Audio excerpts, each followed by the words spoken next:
Hello, beautiful people out there. Thank you very much for joining me again on my first video on holistic wellness. As I promised you earlier, we are only going to be talking about the aspects of holistic wellness and the approach that can be used to enhance our energies, to enhance our levels of wellness. I hope you guys are also excited, just like I am, to provide you this information.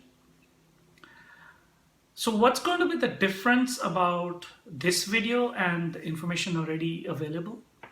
Um, as I earlier said, my approach is towards bringing practicality, showing you how to put the information that is already out there into practicality.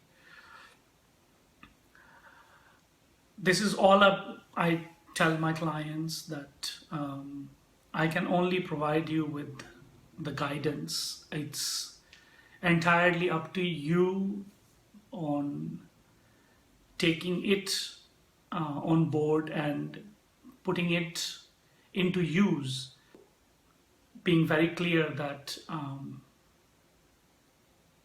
it's not about miracles. It's about going slow and steady. It's about being or taking it into life as a routine, taking it as an aspect of daily activity, uh, be it physical, be it mental. So, without wasting much of your time, I'll start talking about the aspects. Holistic wellness is not only about the physical being. Holistic wellness combines a few aspects which need to be addressed for an individual to have the greatest wellness and live their life to the fullest. So these aspects are the physical, the emotional, the social, the spiritual, and the intellectual. Now, as I mentioned earlier, they all need to be addressed. So if one of them is actually hindered, then the other is also affected with the hindrance. So let's, without wasting time, get into each and every aspect and see how we can actually bring into practicality of improving the aspects. So let's talk about the first one, which is the physical aspect. As you are aware, as mentioned, physical relates to the physical body. Now, we are all aware about how we need to take care of our physical bodies. It's very simple. I mean, we are taught that by doing exercise, by eating healthy, sleeping well, are the main ways of how we can keep our physical bodies active, or we can keep them to a level of good health.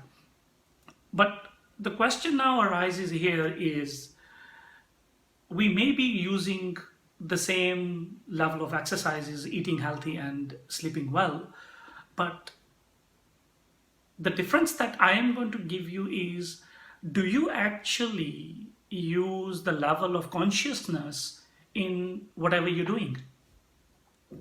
So we may be doing exercise, we may be eating healthy, we may be sleeping well, but are we actually doing what we are doing with the level of consciousness in it? So let's talk about, to start with, eating healthy.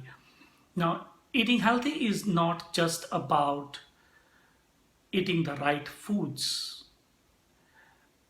From my point of understanding, it is about the level of consciousness that is actually put in while you're eating food.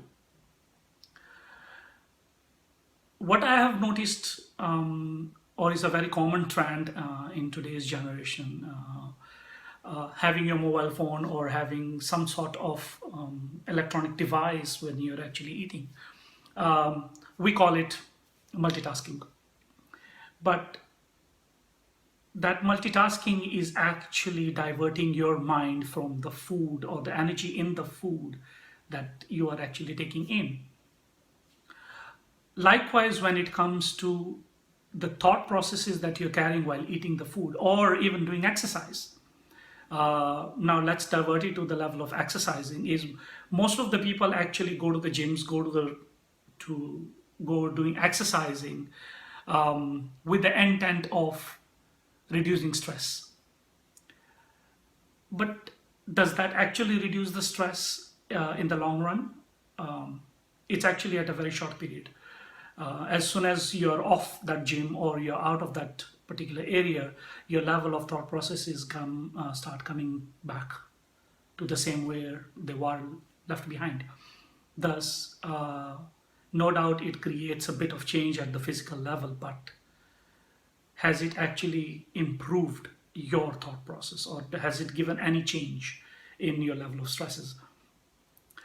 Likewise, when it comes to the level of sleeping, I have lots of my clients who keep on complaining about that I am not able to sleep well.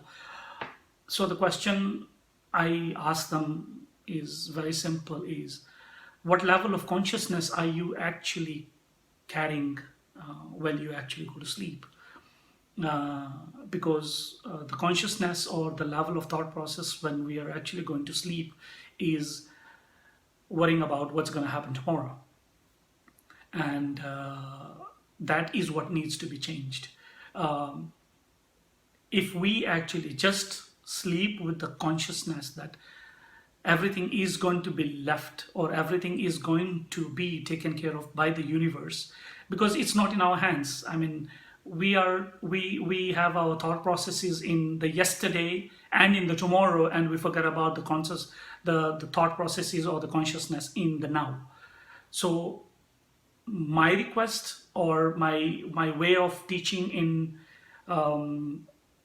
how to improve all aspects basically is very simple. It's that if we start changing our thought processes and bringing the level of consciousness into whatever we are doing, you will see a change in the long run.